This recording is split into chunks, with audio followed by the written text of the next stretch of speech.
বুধবার ত্রিপুরা বিধানসভায় নিজ অফিসে এক সাংবাদিক সম্মেলন করে বিরোধী দলনেতা তথা সিপিআইএম দলের রাজ্য সম্পাদক জিতেন্দ্র চৌধুরী মুখ্যমন্ত্রী ডক্টর মানিক সাহার বিরুদ্ধে বিস্ফোরক অভিযোগ করে বললেন, মুখ্যমন্ত্রী ডক্টর মানিক সাহা বিভিন্ন অনুষ্ঠানে গিয়ে বক্তব্য রাখতে গিয়ে বিরোধী দল সিপিআইএমকে কালিমালিপ্ত করতে অসত্য তথ্য তুলে ধরছেন।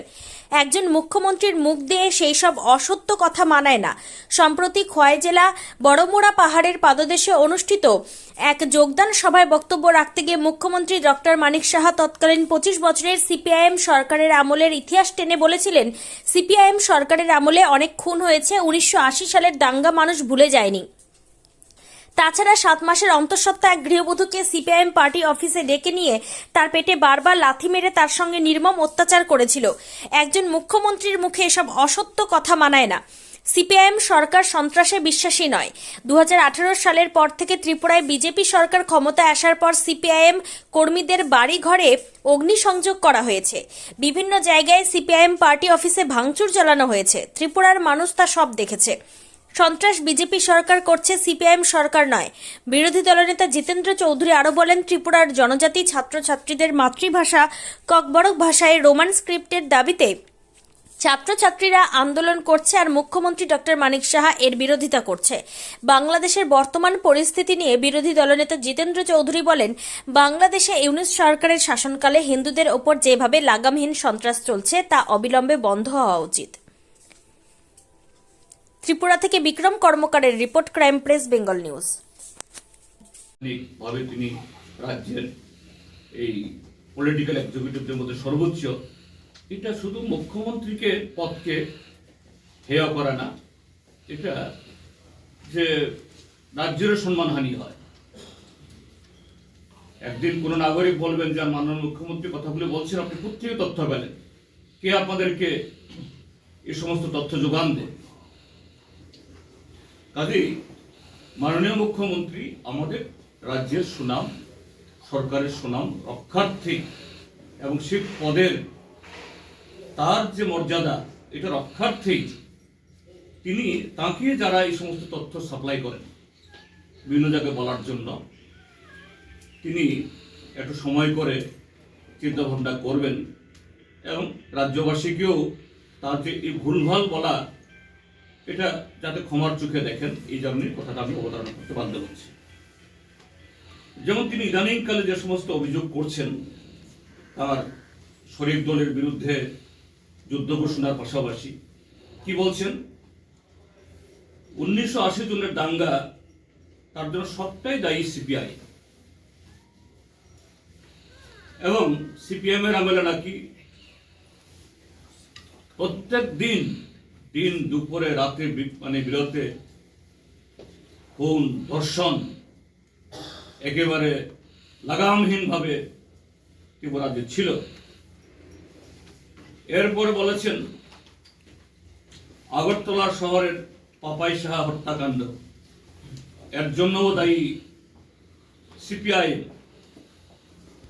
একটা কথা বলেছেন, আমার মনে হয় আমি কেন, যারা তার মুখে এই ঘটনা শুনেছেন, এই রাজ্যের কোনো পত্রিকাতে এটা ওঠেনি, কেউ শুনেনি যে এই কোনো একজন মহিলা তিনি অন্তঃসত্ত্বা একটা নির্বাচনে প্রার্থী হয়েছিলেন, নাম বলবো না বলে একটা নাম তিনি বলেছেন, তারপর বলছেন আবার কোন জায়গা খোয়াই, একজন নন ট্রাইবাল মহিলা তিনি প্রার্থী হয়েছিলেন, তাকে ডেকে নিয়ে গিয়ে তার পেটে লাথি মেরে তার সন্তানকে মেরে ফেলা হয়েছে এডিসি নির্বাচনে।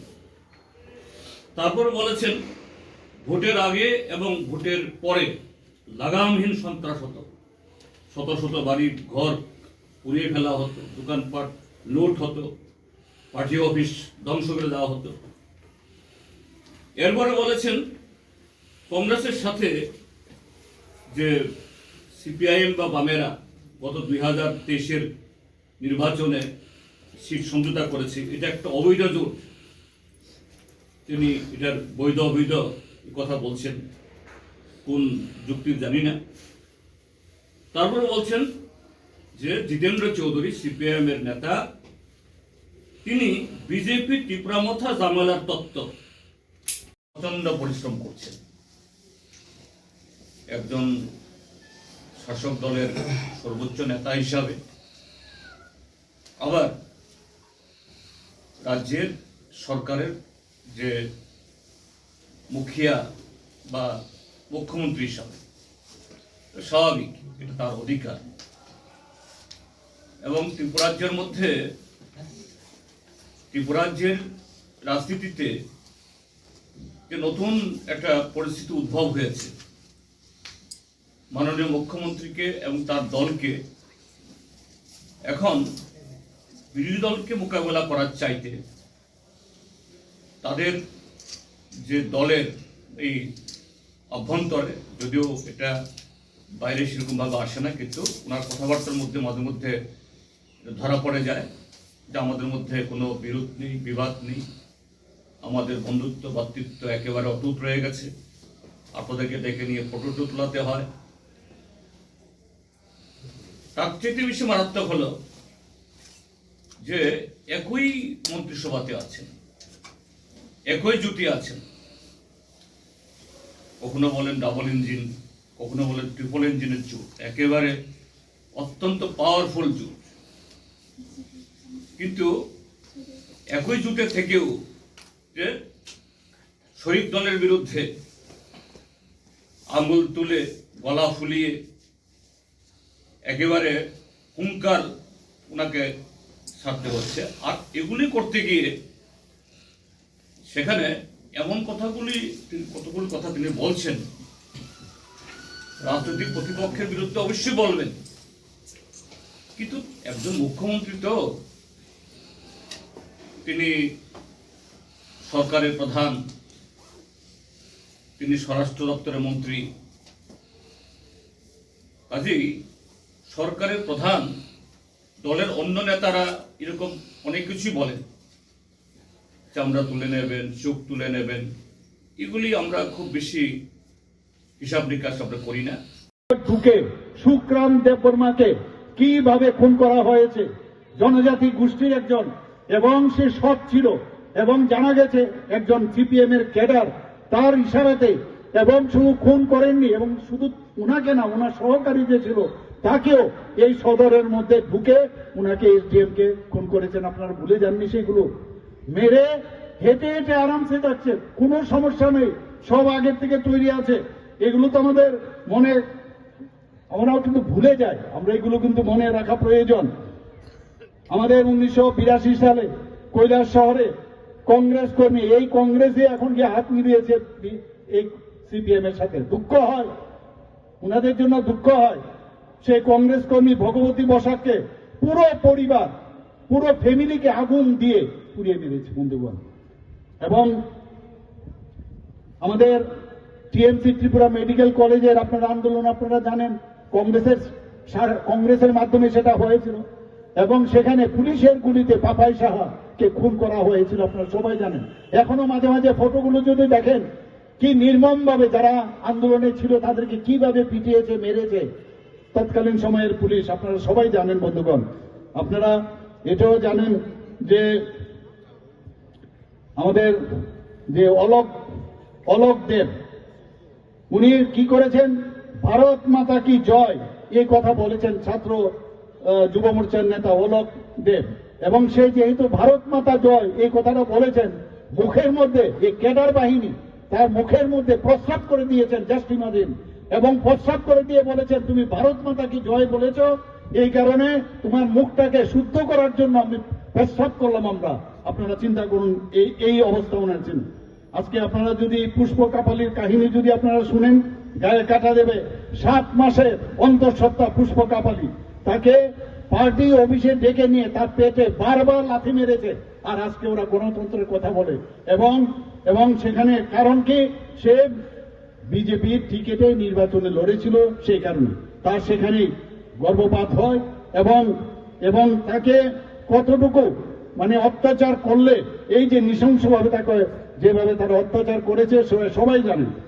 62 বছর বয়স্কা বিজেপি প্রার্থী, আমি নামটা নাই বললাম, নামগুলো আমি অন্য নাম নেব না, আমি শ্যাম ভট্টাচার্য, তার বাড়ির ভিতর ঢুকে সিপিএম আশ্রিত গুন্ডা বাহিনী এই বিজেপি যে সমর্থক তাকে দর্শন করে তার লালসা মেটায় এই কমিউনিস্ট দর্শকরা, এবং তাকে দর্শন করে তাকে মেরেও ফেলেছে। এখানে আমাদের মাননীয় বিধায়ক এখানে আছেন, উনি খুব ভালো করে জানেন কল্যাণপুরের ঘটনা, উনি সব জানেন। আমি কল্যাণপুরেও কিছুদিন আগে গিয়েছিলাম। 26 জন নিরীহ লোককে খুন করা হয়েছে এটিটিএফ এর গুন্ডারা এবং সেই টেররিস্টরা। আমাদের এখানে চানমোহন ত্রিপুরা, আমাদের ভাবুন আপনারা, প্রথম শহীদ ভারতীয় জনতা পার্টির চানমোহন ত্রিপুরা, জনজাতি অধ্যুষিত এলাকার চানমোহন ত্রিপুরাকে তার কি দোষ? সেই গন্ডাছড়া মহকুমায় উনি জনজাতি মোর্চা মন্ডল সভাপতি ছিলেন এবং দলপতি গ্রামের ভিলেজ কমিটি নির্বাচিত সদস্য। যখন মোদীজি 2014-তে সারা ভারতবর্ষের মধ্যে এমন একটা অবস্থা করেছে, ভয় পেয়ে গেল, এবং যেহেতু এই সিপিএম এর আমলে এরকম একটা নির্বাচিত কি করে হয়, তাকে খুন করার ষড়যন্ত্র করেছে বন্ধুগণ। ওই এলাকার যিনি এমএলএ ছিলেন তার নির্দেশে সেই খুন করা হয়েছে। কিছু লোক গেল, গিয়ে বললো যে তোমাকে ওই বিধায়ক বলছে যাওয়ার জন্য। এরপর আর তার কিন্তু শরীর আর সুস্থ শরীরে সে ফিরে আসেননি। কি বলেছেন? সে নাকি উজাগিরি করতেন এবং সে উজাগিরি করাতে একজন পাগলকে সে আগুন দিয়ে সে নানারকম ছেঁকাছুকি করছিলেন, এতে নাকি ওই পাগল খেপে গিয়ে ওকে মেরেছে। কিভাবে প্ল্যানিং করে বন্ধুগণ, আপনারা ভাবুন। এগুলো নিয়ে কথা বলা প্রয়োজন, ভুললে চলবে না। দাঙ্গা কিভাবে ওনাদের সময় 80 দাঙ্গা করেছে, 3000-এর মতো লোক মারা গেছে জাতি জনজাতি। তো এদের সময় এইখানে এটিটিএফ, এনএলএফটি এবং এই ধরনের টেররিস্টরা এখানে জন্মগ্রহণ করেছে। নিপেন বাবু কি বলেছেন?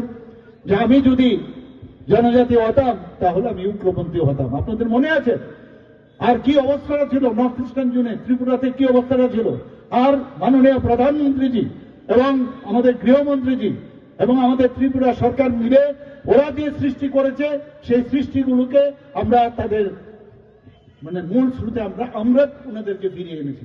প্রায় 11টা থেকে 12টা এখানে নর্থ ইস্টার্ন জোনে অ্যাকর্ড হয়েছে। আজকে পুরো নর্থ ইস্টার্ন জোনে শান্তি প্রতিষ্ঠিত হয়েছে, ত্রিপুরাতেও শান্তি প্রতিষ্ঠিত হয়েছে। আপনারা শান্তি চান কি চান না? শান্তি চান কি শান্তি চান না? আমি আবার জিজ্ঞেস করছি মা বোনদের, আপনারা শান্তি চান কি চান না? শান্তি চান? শান্তি চান? তাহলে ভারতীয় জনতা পার্টিকে আপনাদের এই এডিসি ইলেকশন যে আসছে, এবং আমাদেরকে ভারতীয় জনতা পার্টি মাননীয় প্রধানমন্ত্রীজি, আমাদের জেপি নাড্ডাজি আমাদের পাশে উপস্থিত আছেন, আমাদের